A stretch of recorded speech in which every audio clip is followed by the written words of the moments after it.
What the fuck is this?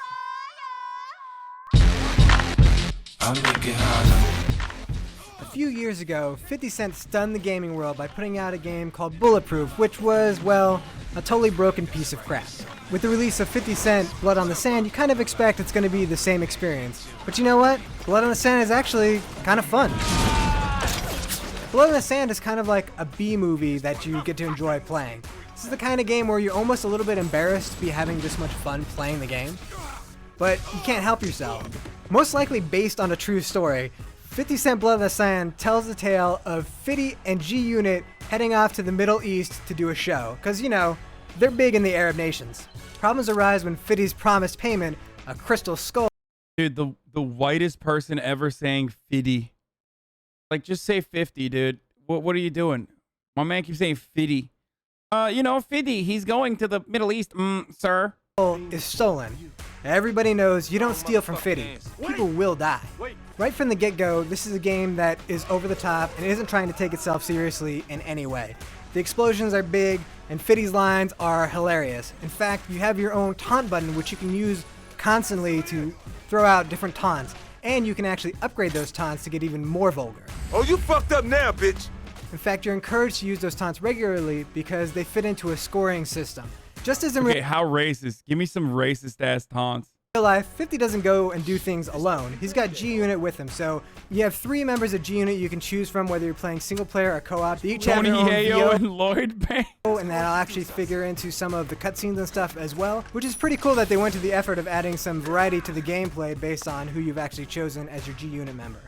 Of course, 50 game wouldn't be anything without a lot of tracks, so you're going to hear a lot of his old tracks, as well as a bunch of new exclusive tracks that basically weren't good enough to be on 50's new album. So this is kind of like the B-sides.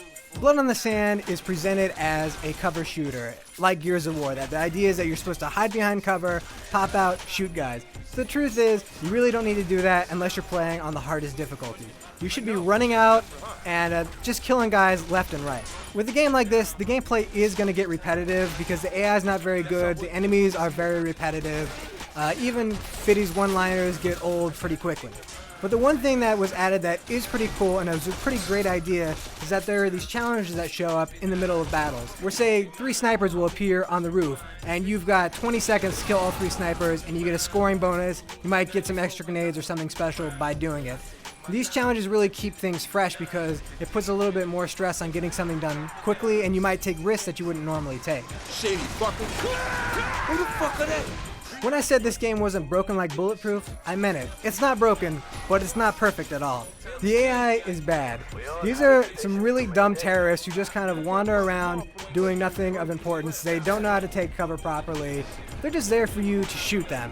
The cover system is also inconsistent. While you can usually take cover behind most objects, there are some objects in the world you would think you could get behind, but you can't take cover and instead you'll just do these rolling somersaults.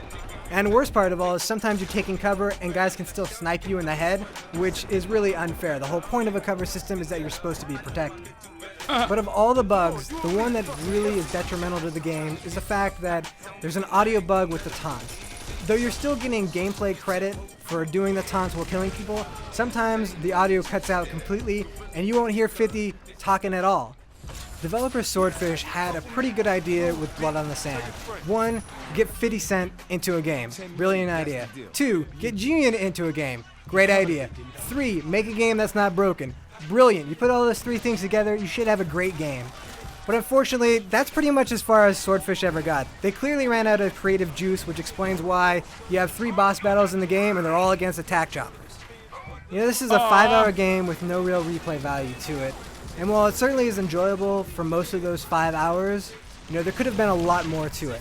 50 Cent Blood on the Sand, again, the guilty pleasure of the year. It's a game that you probably want to rent rather than buy, but rent it you should. Rent. Blockbuster era, dude.